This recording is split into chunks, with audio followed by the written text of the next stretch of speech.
Good evening. I'm Jose Bowen. I'm the president of Goucher College. We are thrilled tonight to welcome you to our campus and our neighbors across the street at the Institute for Christian and Jewish Studies for tonight's Manekin-Clark Lecture. Thank you very much for coming. It's fitting that we're on a college campus this evening. One of the great contributions of America to the world, democracy and pluralism of a particular breed that requires, in my view, both pluralism and liberal arts colleges and college education, where a place where dialogue like this and discussion can happen, but especially difficult discussion, what we specialize in on college campuses. So thank you for joining us this evening at Goucher College. It's my great pleasure to welcome my colleague across the street, the Executive Director of the Institute for Christian and Jewish Studies, Chris Layton. Please welcome him. We cherish our affiliation with the Goucher College and the friendships that we have forged and the educational commitments that we share make a big difference. We are confident that this partnership will grow and flourish and that the city of Baltimore will be the stronger and better for it. More about that in just a moment. The ICJS makes a home where Jews, Christians, and Muslims can ask each other hard questions and learn from each other's differences. One way or another, religion factors into our stories.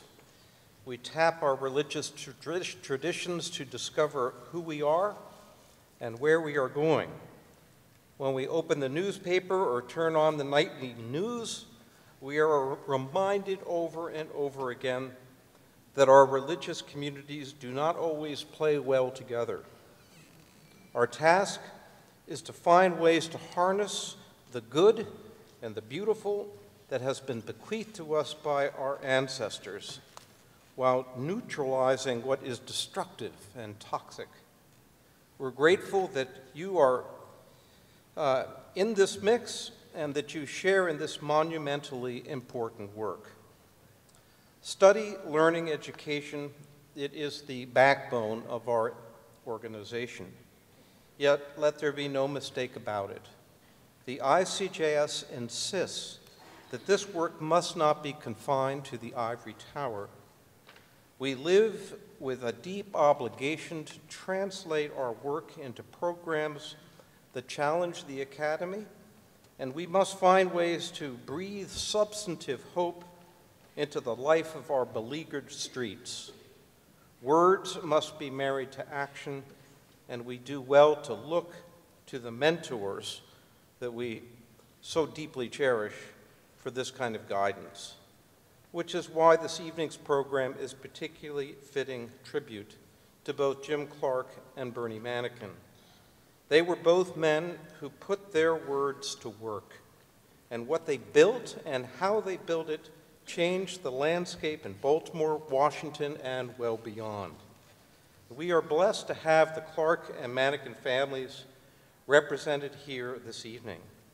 I ask that Jim Clark's daughter, Courtney Clark Pastrick, and her husband Scott please stand and be recognized.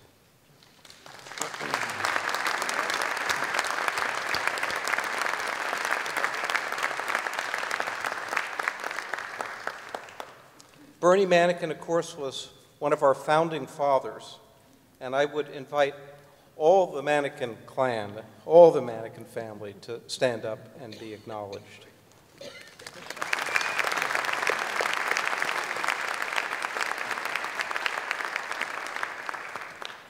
Both of these men were bold innovators who never lost sight of their humble origins, the virtue of hard work, and the non-negotiable centrality of honesty. Their friendship was anchored in shared values and a dedication to make the world better and kinder. We are still grieving the loss of Jim Clark, who died just this March 20th. The ICJS has constructed its own name and reputation through daring collaborations. Bernie and Jim demonstrated the transformational power of friendship. It is this synergy that we celebrate this evening. They both had a rare aptitude for creating connections across ethnic and racial, religious and economic boundaries. This is testimony that we need right now in our city. In the months and years to come, it is our turn to match words with deeds, and we will need to ask ourselves in this city hard questions and face disruptive truths. We do well to draw upon the inspiration of individuals such as Bernie Manekin and Jim Clark as we do battle with the scourges of injustice and violence, poverty and discrimination. And of this you can be sure. The ICJS will mobilize Jews, Christians and Muslims, blacks, white and brown, men and women, young, old, and all those in between to step outside their comfort zones and to harness the wisdom of their religious traditions in the repair of a city very much on the edge. Now I'd like to turn the podium over to Dr. Humaira Ziad, our new Muslim scholar, to introduce our very distinguished speaker. Humaira.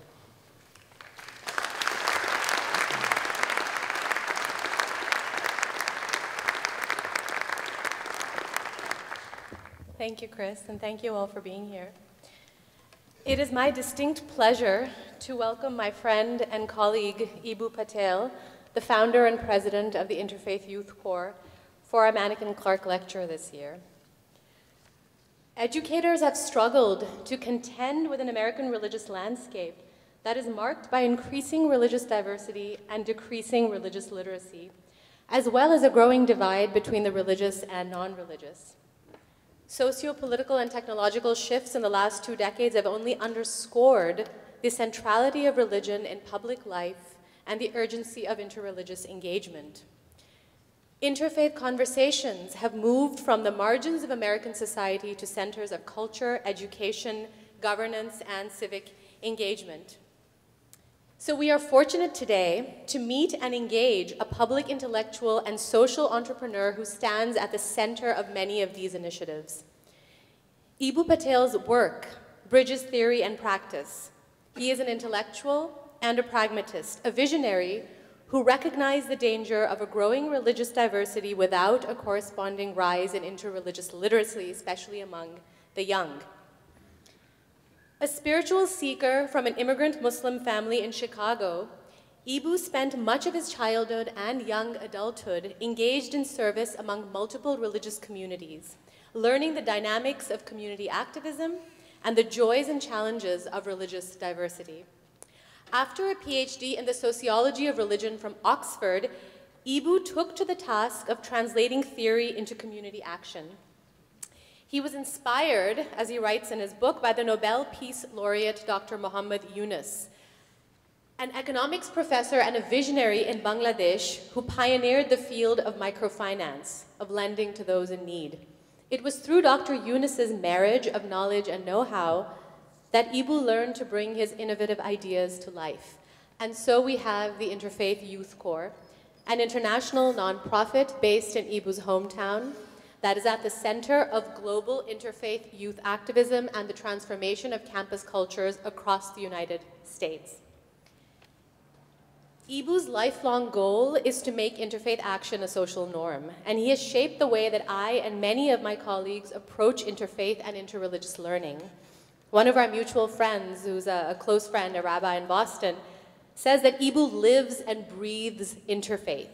He has tackled this project at every level, from the campus to the White House, on the level of national policy, through his service on President Obama's Advisory Council of the White House Office of Faith-Based and Neighborhood Partnerships, in the realm of foreign policy, in social and cultural development.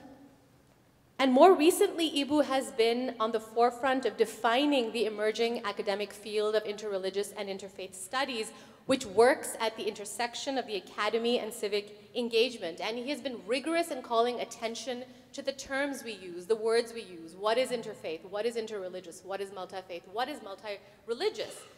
He asks us to step back and to take stock of where we have come from and where we are going. And as a true professional, he is truly generous with his knowledge and with his learning. In addition to his 2 books, the award-winning Acts of Faith and Sacred Ground, Pluralism, Prejudice, and the Promise of America, Eboo writes regularly for mainstream media outlets, and he has been honored many times for his work. Eboo begins his autobiographical work, Acts of Faith, with 3 quotes.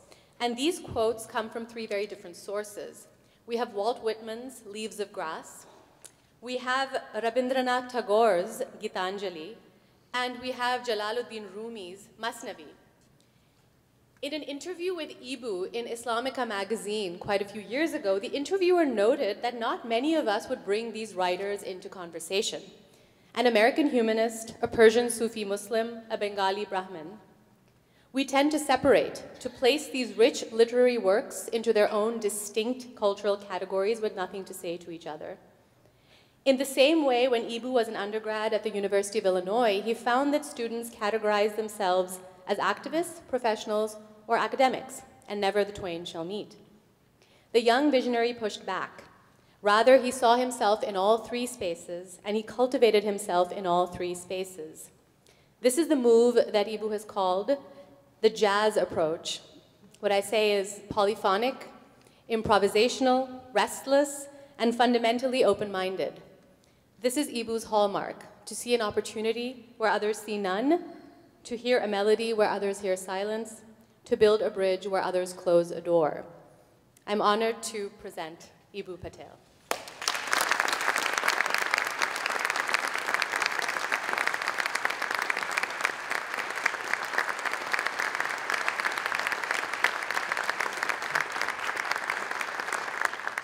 So let me tell you a story. I'm 8 or 9 years old, and I get an invitation to the popular kid's birthday party. I don't even remember his name now, Steve or Brian or something like that. You have no idea how happy this invitation made me. It made like my month, right? And on the Sunday morning of the party was going to be later that Sunday afternoon, my mom looks at the invitation on the bulletin board, and she notes that Brian's mom was going to be cooking hot dogs for the snack. This was before the days of $5,000 catered 8-year-old parties.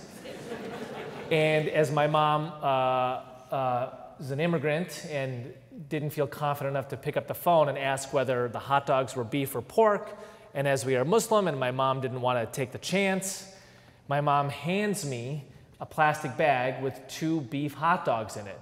And she's like, take this to Brian's party and have his mom or dad fry them up in a separate pan. And I'm this 8-year-old kid, it's June, I'm standing with these 2 hot dogs in a plastic bag. I looked at my mom and I'm like, first you named me Eboo. And now, like, you want me to hide these? Do you have any idea how inelegant it is to try to hide 2 hot dogs on your body in June if you're an 8-year-old boy? So I go to Brian's birthday party, do our duck, duck, goose, or whatever thing for the first hour, and I find a way to sneak into the kitchen without anybody seeing me at snack time.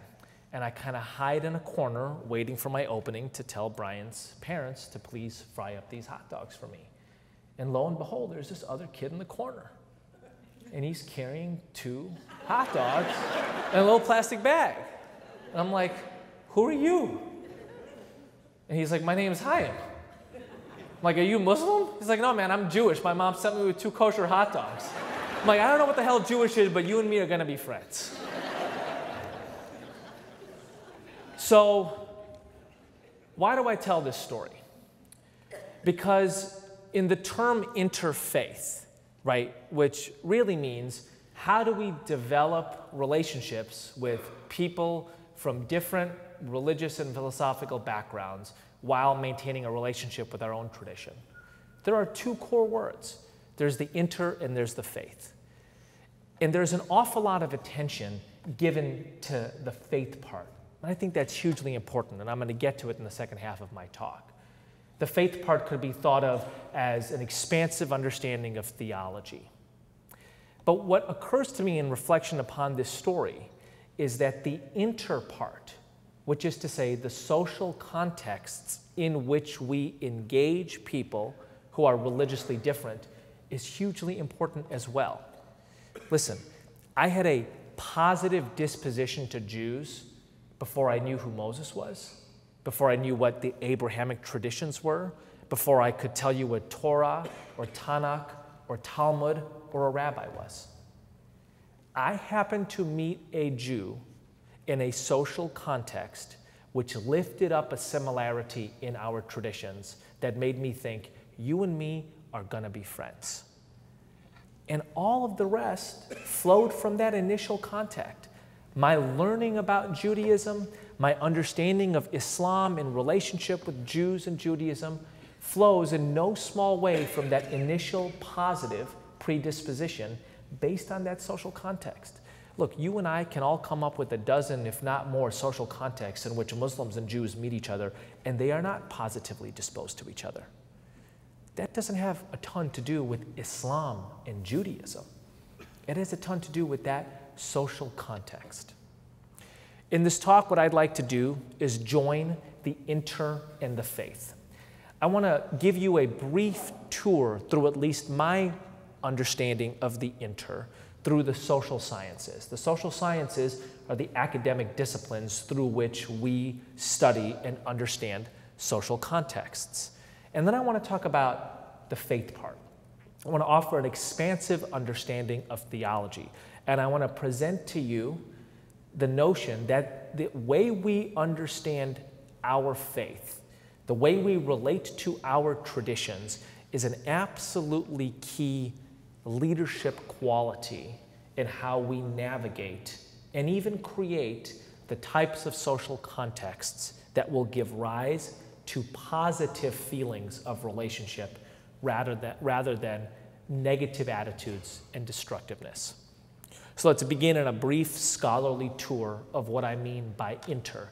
And we're going to start with one of the greatest sociologists of the latter half of the 20th century, still alive, currently professor emerita at Boston University, named Peter Berger. In a 1979 book called The Heretical Imperative, he rocks the world of social theory with two words: modernity pluralizes. Modernity pluralizes. And what is contained in those two short words is this big idea that what distinguishes us moderns, those of us who have lived the majority of our lives in the middle to latter half of the 20th century, is that the encounter with people who are different from us by background or identity is a normal part of our lives. For the vast majority of humankind, during the vast majority of human history, people have lived in a physical or psychological bubble. That doesn't mean they never met people who were different than them. That just means that for most of their lives, they lived in homogeneous environments. They lived in environments in which everybody woke up in the morning and went to church on Sunday. Or everybody did their washing and prepared for Juma on Friday afternoon. Or everybody around them knew what a Brahmin was and a Kshatriya was, and people just had their place in the Hindu tradition. Modernity pluralizes means that we are the human beings who have lived in the first set of eras in which encounters with people who are different from us are things that we have from the minute we are born for every minute throughout the rest of our lives. And Berger says that this is going to have three massive levels of impact. Level one is impact on individual identity. Level two is impact on identity community. Level three is obviously impact on broader society. I want to walk you briefly through each of these. What does it mean when we individuals constantly come into contact with people with different identities? It means, per Berger, that identity has moved from fate to choice. Think about that for a moment. Think about how dramatic that is. That we are part of the first 2 or 3 generations in human history for which the notion of identity is not just fate, is not my great-grandfather did this, my great-great-grandfather did this, my grandfather did this, my father did this, and this is This is what it means to be a Patel in South Colaba in Bombay, where I was born. I don't experience my identity as fate, precisely because I am constantly in touch with a whole range of alternatives. My great-grandfather had no choice but to be an Indian Ismaili Muslim. It was all he ever knew. It was his entire psychological world. He experienced his identity as fate. Can I tell you how many religions I tried on between the ages of 17 and 22? Don't tell my parents because it would worry the heck out of them. But I did my experimenting. Many people do. Precisely because when you are presented with a superstore of identity alternatives, you can try on all kinds of identity garbs. That is a profound and sometimes disturbing fact. For those of us who care about the continuity of religious traditions and communities, I want to present you with a particularly challenging dimension of this. Don't worry, I'll rehabilitate all of this later. For the first part of this talk is probably going to disturb folks, including, frankly, myself. So, in a magnificent sociological work called Soul Searching, the University of Notre Dame sociologist Christian Smith developed something called the National Study on Youth and Religion, the largest study of its kind, where he does both statistical surveys of and also ethnographic interviews with largely Christian kids who go to church. These are not the unchurched Christian kids, these are the churched Christian kids. And over the course of that book, he gives them a new name. He says, the truth is, these kids who are so articulate on all sorts of things, from movies to books to sex to where they want to go to college to what their career hopes are totally inarticulate about their religious identity. They are not really Christian.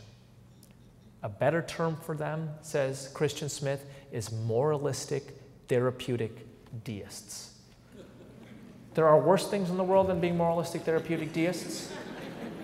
So break that term down. Deist is somebody who probably thinks God exists. Moralistic means that thinks that God is good and that God wants him to be good, and that because of those facts, that God probably exists and probably wants him or her to be good, that makes him feel good. That's the therapeutic part. You ask these kids questions about the Bible. You ask them questions about the cross. You ask them questions about Jesus. They can't tell you that much. This is a result of a highly rigorous social scientific study. At the end of that book, precisely because Christian Smith himself is a deeply devout Christian, Catholic in this case, he writes something remarkable called an unscientific postscript.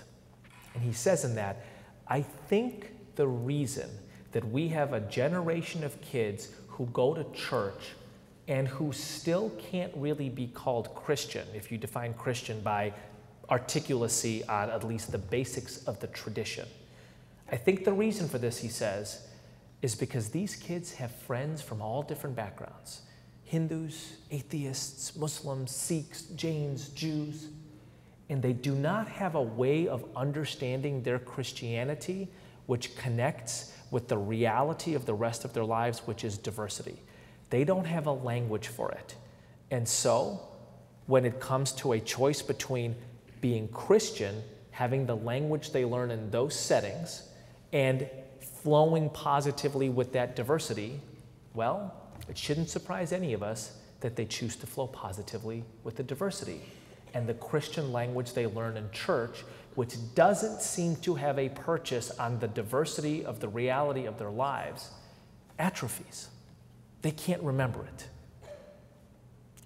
Moralistic therapeutic deism is in no small part a consequence of the pluralization of modernity. That leads to level 2. Berger says that in a world in which modernity pluralizes and in which fate becomes choice, what happens to the identity community, read, the church, the synagogue, the mosque, is it is no longer experienced as fate. It has now become a voluntary association. The parents in the audience know exactly what I'm talking about, right? When you were 9, you just went to church. You just went to shul. You just went to the masjid. Why? Because everybody around you did. You experienced that pattern as fate. Perhaps your parents before you experienced that way. But not that long ago, key institutions like mosques, synagogues, and churches were not experienced as, maybe I'll stay home and watch the football game today. They were experienced as places that you simply participate in because that's the way the world goes. It was the sociologic version of gravity. But when modernity pluralizes and individuals are presented with a range of identity alternatives, they ask themselves the question, when they see their friend Steve not going to church on Sunday, why am I going to church on Sunday? In a world in which everybody goes to church, that question doesn't even occur to you. The church is not a voluntary association. The church is part of the natural course of the world. We know this as an increasingly shocking reality by the Pew data revealed just 48 hours ago. So in one of the largest national religious surveys of its kind, 35,000 people, Pew saw a dramatic rise in the numbers of people who call themselves atheists, agnostics, or nones from about 18% of the population to 22%, right? That's 4% of the US population of over 300 million people in 8 years. A decline in people calling themselves Christian from 78% to 70%. An 8% decline in a 300 million person population in 8 years. What we are watching is the voluntary association making of religious communities in the United States. People no longer experiencing their religious identity as fate and exercising the choice to not participate. Modernity pluralizing has a profound impact on the identity community. Level 3, the broader society. The pluralization of modernity, of course, begs the question that when you have people of a range of different backgrounds living in close quarters, in apartment complexes, on college campuses, in neighborhoods, in cities, in countries, working together in companies, how are those people going to interact with each other? This is one of the most interesting understandings of the word diversity comes from Harvard scholar Diana Eck. She likes to point out that diversity, the way it's taught to us beginning in elementary school, is understood as a positive, beautiful, wonderful thing. Celebrate diversity. Diversity enriches our lives. Professor Eck says, just read the New York Times on any given day about how well diversity is going in much of the world. And then tell me that diversity is only to be celebrated. Oftentimes, we read the word diversity as meaning interesting ethnic foods.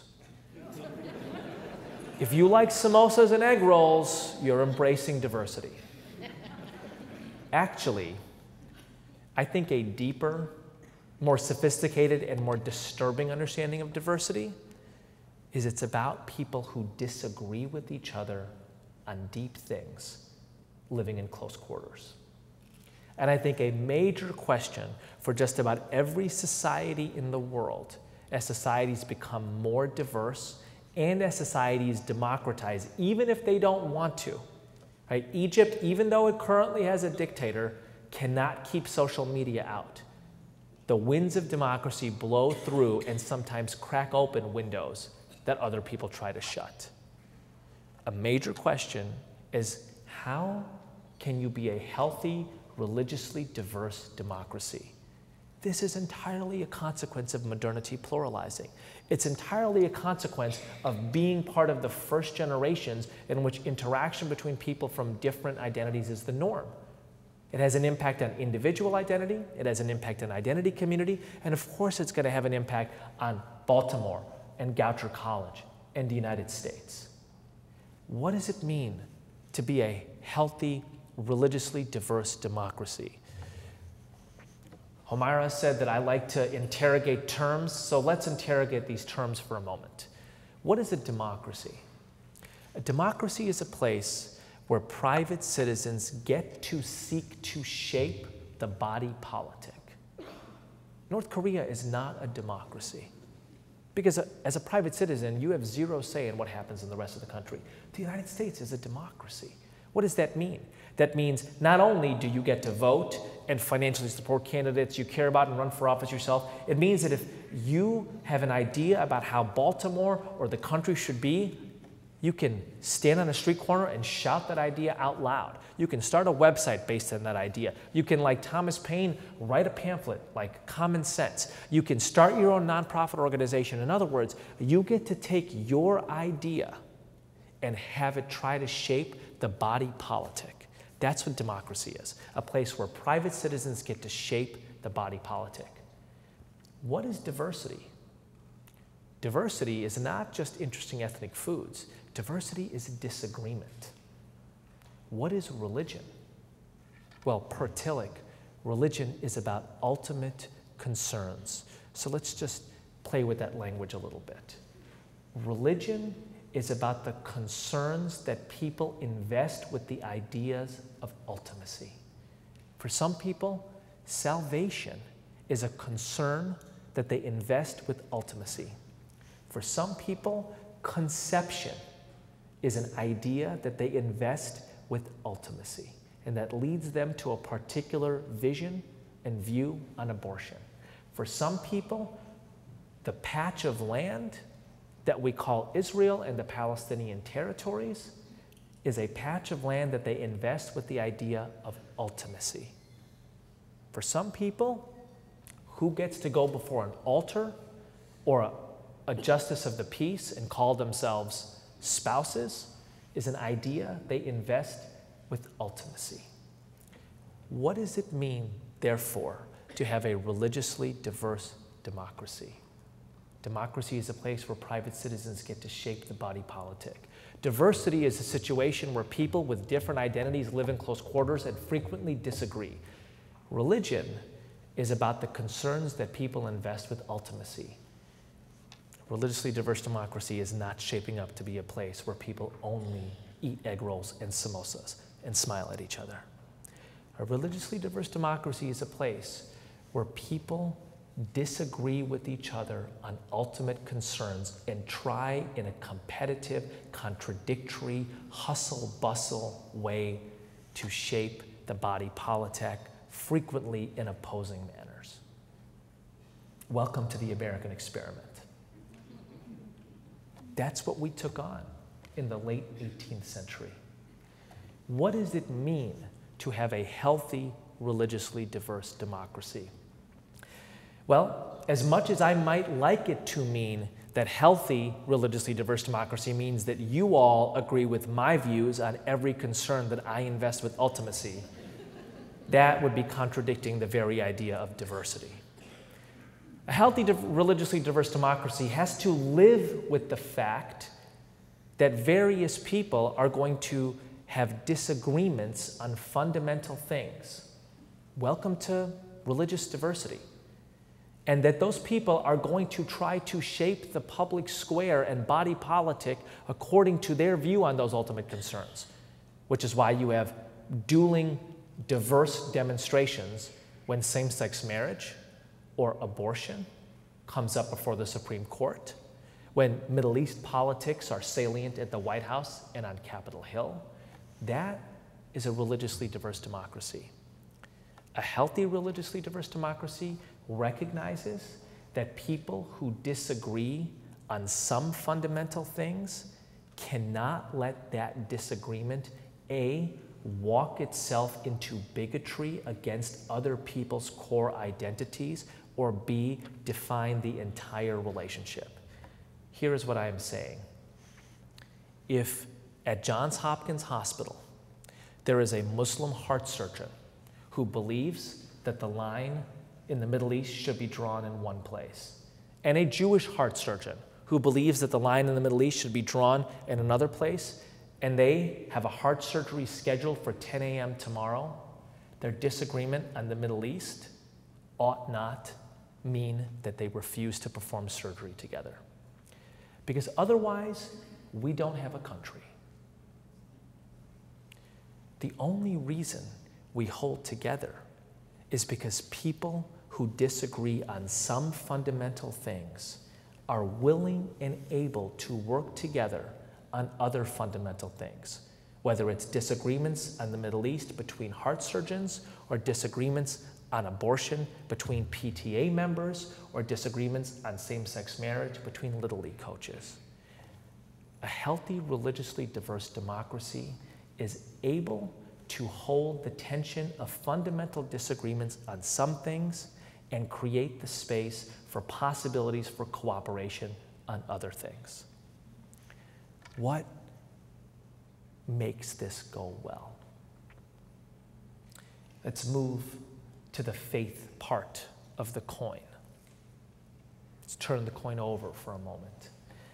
I believe that an essential quality of an interfaith leader, not the only quality, but an essential quality of an interfaith leader, is the ability to understand their faith in a manner that views the inter as holy. That the way that I am a Muslim, my Islamic theology of interfaith cooperation understands as sacred my relationships with Jews and evangelicals and atheists and Catholics and Jains, even, perhaps especially when I disagree with them on fundamental things. I think that the development of a theology of interfaith cooperation is a huge part of what helps ameliorate the potential downsides of the pluralization of modernity at all three of Berger's levels: the individual level, the community level, and the broader society level. Let me illustrate. I'll begin with the individual level. A question that I get asked all the time is, when should I introduce my son or daughter to religious diversity? My answer to that question is, if you are asking that, I want to know where you found a cave that shields you from said religious diversity. Because my guess is your son or daughter was born, literally born in a hospital that was started by Methodists with a Muslim physician, a Jewish pediatrician doing rounds, a Filipino Catholic nurse, and an atheist receptionist. And that's only the half of it. So your kid is born in a world of religious diversity. You have to begin building your son or daughter's understanding of their tradition, whether it's humanism or Zoroastrianism, as positively engaged with that religious diversity from day one. In other words, no more of this notion of sequencing faith formation and interfaith engagement.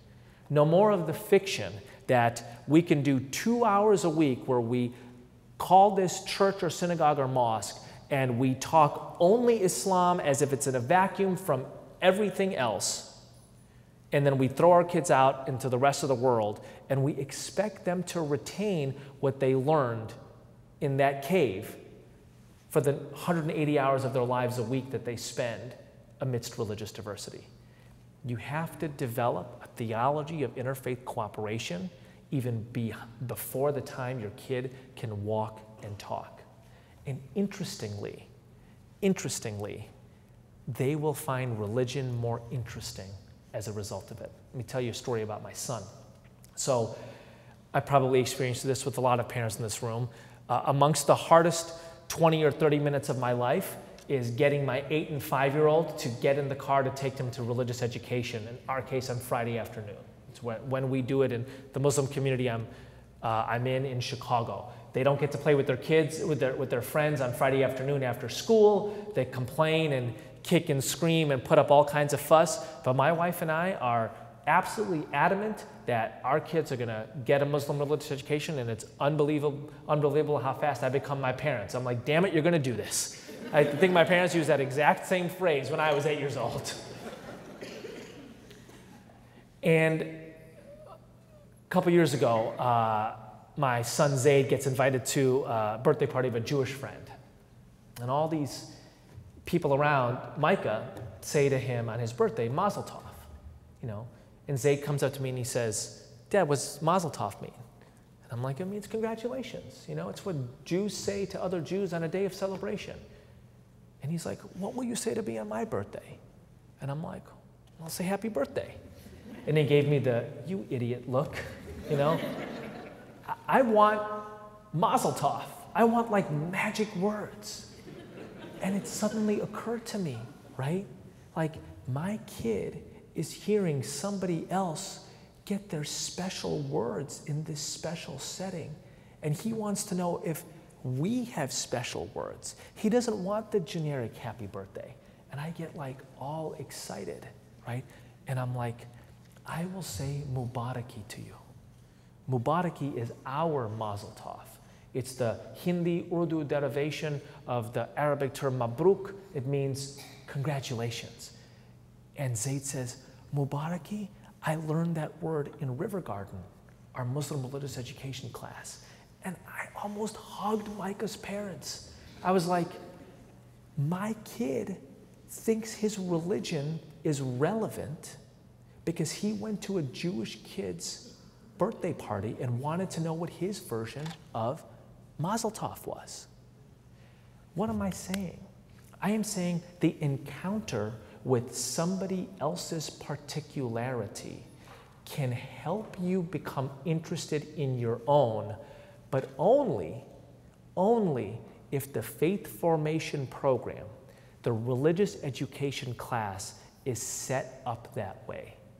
Only if it recognizes that the kids live in this world of diversity and it causes them to ask all sorts of questions about who am I, and their faith formation can answer that question in a manner that is relevant to that diversity. Theology of interfaith cooperation can help people make the choice to be committed to the tradition of their ancestors. The days of fate are gone. They will never return. The days of thinking that we can keep kids in caves till they're 13 and then introduce them to their first Muslim friend, they're gone. They've met their first Muslim friend. The question is, in what ways might they be Christian with their Muslim friend or Jewish with their Muslim friend? That is a question that can be addressed by faith formation if done well.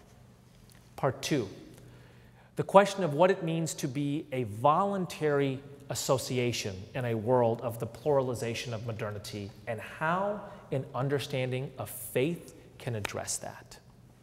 So, tell you a story about my friend April, who founded Interfaith Youth Corps with me 13 years ago. And it serves, interestingly, as a return for her to the church. So April grows up in rural Minnesota as an evangelical Christian. She's the kind of kid who's at church not on Sunday mornings for 2 hours, but 6 days a week. She's the kind of kid who at 11 leads Bible study, is in the kind of family where her parents adopt destitute kids from different parts of the world, especially from Russia. They learn Russian in order to communicate with those kids. April does mission trips evangelizing in both Kenya and in the former Soviet Union. And when she gets to college at an exceptional little liberal arts college called Carleton, college not unlike Goucher here, she becomes president of the Christian group on campus. And this is in the mid-1990s when the Muslim population in the Twin Cities is growing, and there is an arson attack on a mosque in Minneapolis. And because April is the president of her religious student group at Carleton, she is on an email listserv of all the religious leaders in the state of Minnesota, and the imam of the mosque that was burned down in a hate crime sends an email saying, will you come to a candlelight vigil and be a witness in support of our community. That's it. Just come with your presence. And April shoots back, just out of her gut, of course. She would come, and she would bring a van load of Christian students from Carleton College. And at the next meeting of that Christian group, when April brought this up, she heard furtive whispers amongst some of that group. And one of the people raised his hand and said, "We think that you are telling us that we should support devil worship. We think that perhaps the burning down of the mosque was actually a signal by God that we ought to go to those Muslims and put them on the path of salvation." And April couldn't believe what she was hearing. And those people came up to her and opened their Bibles and quoted chapter and verse on how important it was to evangelize, to go to folks who might be in this situation and bring them into the right tent. And April said, "I'm sorry, I can't do that." 2 weeks later, they deposed her as president of that group. April felt like she had a choice. She could be nice and go be a witness at that candlelight vigil, or she could be Christian. She chose to be nice. She stayed away from the church for 8 years until she ran into a group of us starting Interfaith Youth Corps. The voluntary association of the Christian church in the United States of America was weakened because April Kunze Mendez couldn't see that it was a Christian thing to do to stand up for that mosque in the face of a hate crime. What am I saying? That she did not have at her fingertips a theology of interfaith cooperation. For as many times as she'd been to church as a kid, for all of her mission trips around the world, for her leadership of that Christian group, when other people quoted chapter and verse that can only be called a theology of religious domination, she could not respond with the theology of interfaith cooperation. She couldn't say to them, "You do know that one of the greatest Christians of the 20th century was a man named Dietrich Bonhoeffer, who in Nazi Germany got on the radio and says, 'Those who did not stand up for the Jews do not deserve to sing Gregorian chants.' You do know that the heart of the story of the Good Samaritan is about Jesus looking at somebody from a different religious tradition. The Samaritans were people who, as the story The Woman on the Well reminds us, prayed to a God that they did not know, as Jesus says. And yet, in the story of the Good Samaritan, it's not the priest or the Levite who are held up. It's not the people who pray correctly who are held up. It's not the people who are doctrinally correct who are held up. It is the Samaritan who is held up. In other words, if April had at her fingertips a theology of interfaith cooperation, she would not have stayed away from the church for 8 years. She would not have thought that there was a dichotomy between calling herself nice when a mosque was burned down or Christian. She would have looked those people right in the eye and said, "It is because I am a Christian that I will go hold a candle at this church." What does this mean for the broader society? Well, in the film Selma, we see a young Reverend Martin Luther King Jr. when he feels despondent late at night, calling Mahalia Jackson and saying, "Sing me a hymn." And in a moment when he did not know what to do on the Edmund Pettus Bridge, in that march, we see him kneeling down and praying. And who is with him when he prays? It is, of course, large groups of highly courageous African American Baptists from the South. But there is also the Unitarian Universalist minister James Reeb from Boston. There are also Catholics from 50 dioceses across the country, including Dan Berrigan, who gives a powerful sermon. He says, is the church the place where we are from, that bricks and mortar, or is the church what we are doing in the streets of Selma? There is a man who escaped the trains going from Warsaw to Auschwitz by 6 weeks, who had every justification when he escaped to the United States of America to focus only on his community, having seen his entire family and 6 million of the members of the Jewish community burned in Hitler's hellfires. He had every right just to focus on his own, and instead, Abraham Joshua Heschel makes the trip from Morningside Heights down to Selma, locks arms with King, says later, it felt like our legs were praying. Selma was an interfaith movement. And if you click out a little bit on Martin Luther King Jr.'s life and the civil rights movement and realize the influence that Gandhi had on him, the influence that a correspondence with the great Buddhist monk, the Venerable Thich Nhat Hanh, had on him, you realize that the civil rights movement is an interfaith movement. And if you were in Cape Town in 1999 at the Parliament of the World's Religions and you heard Nelson Mandela say, I would still be on that island where I spent 27 years of my life, imprisoned, if it wasn't for the Muslims and Christians, the Jews and the Hindus, the secular humanists and the African traditionalists of South Africa working together to defeat apartheid. We will realize that the struggle was an interfaith movement. And if we read the stories of Gandhi and Badsha Khan going to villages in India, torn apart by Hindu-Muslim tension, reading alternately from the Bhagavad Gita and the Quran, we will realize that Hind Swaraj was an interfaith movement, which is to say that no small part of the bridge building, the social progress, and the healings of broader societies have come about as a result of interfaith movements, as a result of deeply committed religious people, the Gandhis and the Kings of the world, people for whom religion is not an ancillary identity, it is core, it is chief, it is central. It is because they developed theologies of interfaith cooperation that they could springboard into building interfaith movements. The other side of the coin of interfaith, the faith part of that, is the ability to develop a theology of interfaith cooperation that gives our young people especially cohesive identities in a world in which choice is gargantuan and infinite, and we hope that they stay connected in some way to the traditions of their ancestors.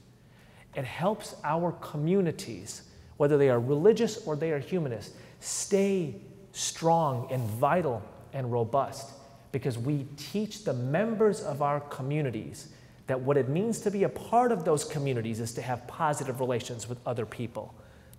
And it makes sure that in a diverse society, our interactions are not defined by bunkers or barriers or bludgeons. They're defined by bridges. This is the purchase of a theology of interfaith cooperation. I want to end this talk by giving you a couple of glimpses into my own theology of interfaith cooperation. In other words, how it is that I read my Muslim tradition in relationship to the diversity around me. Let me say very clearly that when I use the word theology, I do not just mean proof texting. What I mean by proof texting is finding a line in your scripture that seems to support a passing fancy. Diversity in our societies is not a passing fancy. It is the evermore reality. And we cannot limit ourselves to only finding single lines here and there that we repeat over and over again. This is one of the reasons I have such deep admiration for ICJS, because this is an institute that takes religious traditions seriously. They look at the text and the scripture. They have scholars who would be comfortable as tenured faculty on divinity schools across the country, and they ask the sophisticated questions about theology, which is to say, they ask the question, what is the deep logic of our tradition, especially in this moment of diversity? What is the deep logic of my tradition, of Islam in diversity? It begins actually at the beginning. In Surah 2 of the Holy Quran, we are taught that God creates Adam by picking up a lump of clay and giving it his breath, and thereby forms this human being, our common ancestor, Adam. God gives Adam a charge. He says to Adam, you are to be my abd and khalifa, my servant and representative upon creation. You are my steward. And then God asks the angels to come and honor Adam. And the angels say to God, why would we honor a creature who will only fiddle and destroy? And God says to the angels, I know what you do not know. He sets up a contest between Adam and the angels. He asks the angels to name the different parts of creation. And the Quranic line, tell me the names. And the angels say, that knowledge, oh God, we don't have. The only knowledge we have is the ability to sing the glories of your name. God turns to Adam and says, tell me the names. And Adam can do it. I remember as an adult coming back to Islam, reading that line in an English translation of the Quran, fixating on the term names. You will note it is plural, not singular. What does that mean? That creation is not a monoculture. It is not just one name repeated over and over again. Creation is diverse. It is plural. It requires the term names. What gift, what quality does Adam have that the angels do not have, such that God made him, made us, his abd and khalifa on the planet, vouched for our goodness in the face of the angels' denial? God gave us the quality to name diversity, to flow with plurality, to engage difference, even disagreement. That's what we are here for. In the deepest story in the tradition, the creation story, we are taught that diversity is holy. It is our task as the abd and khalifa of God to steward it appropriately. Dozens, hundreds, thousands of things flow from there. The Quranic line, God made us different nations and tribes that we may come to know one another. The line by Hazrat Ali, the fourth caliph and the first Shia imam, who says to his governor in Egypt, the people there are either your brothers in faith or your equals in creation. The story of Abyssinia in Islam, the story of Waraka in Islam, the story of Abu Talib in Islam.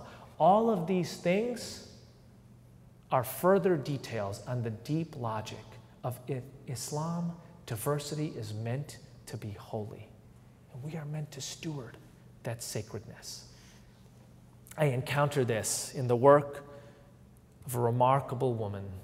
My grandmother passed a week ago at the age of 94. Inna lillahi wa inna ilaihi rajiun. We are from God and we return to him without doubt. People have offered me their condolences. I appreciate that, but may we all go at 94 surrounded by family and friends and simply fade back into the reed bed, as Jalaluddin Rumi might say. I learned it in her living room. I woke up one day when I was visiting her in Bombay in the summer of 1998. I was 22 years old, and there's a woman wearing a white nightgown several sizes too large for her in the living room of my grandmother. I asked my grandmother, who is she? It didn't look like she was part of the household help. Didn't look like she was part of the extended family. And my grandmother says, I don't know her real name. Leader of a local prayer hall brought her here. Her father and her uncle are abusing her. We will call her Anissa. We'll take care of her for a while. And I scolded my grandmother. I don't know if you've ever tried that. Didn't go so well for me. I said, Mama, this woman's presence is putting all of us in jeopardy. And you, of all people, are getting too up in age to do this. And she gave me this slanted eyebrows look. She said, sit down, beta. Sit down, child, on the couch. And she padded over to the cupboard, and she took out a shoebox. And she opened that shoebox. And inside were these Polaroid pictures, dozens and dozens of Polaroid pictures of all of these women over the course of 50 years from all different regions of India, from all different religions, Hindus and Christians and Jains and Muslims and Buddhists, that my grandmother had helped. They had heard about her in the fields of Gujarat. They had heard about her in the city of Calcutta. They had heard about her in the suburbs of Calcutta. And they had heard that this woman in Bombay, Ashraf Maji, if they came to her, didn't matter where you were from, didn't matter how you prayed to God, she would help you. My grandmother goes through these Polaroid pictures. She's like, this one had a 4th grade education. I sent her back to school. This one, I found a good man for her to marry. This one had terrible teeth. So I sent her to this dentist and he fixed her teeth. And these stories, all these pictures, my grandmother's chicken scratches on the back of all these pictures. And at the end, I'm like, Mama, why did you do this? And she's like, because I'm a Muslim. What do you think the Quran means when it says that God sent the Prophet Muhammad to be nothing but a special mercy upon all the worlds? Nothing but a special mercy upon all the worlds. My grandmother had developed a theology of interfaith cooperation that she was putting to use in her living room by making sure that these women from all these backgrounds experienced her mercy. I went to bed that night wondering if I had the right to call myself a Muslim. There's a great line in T.S. Eliot: we do not inherit traditions, we work to make ourselves worthy of them. What was I doing in my life that made myself worthy of being a mercy upon all the worlds? I'll tell you one final story. A final story about how a theology of interfaith cooperation shapes our lives, shapes our eyes, shapes what we take, shapes our take on the world around us. So my father grows up with these stories. My grandmother nurtures this theology in him, gives him a set of eyes through which to look at the world. My dad comes to the United States to get his MBA at Notre Dame.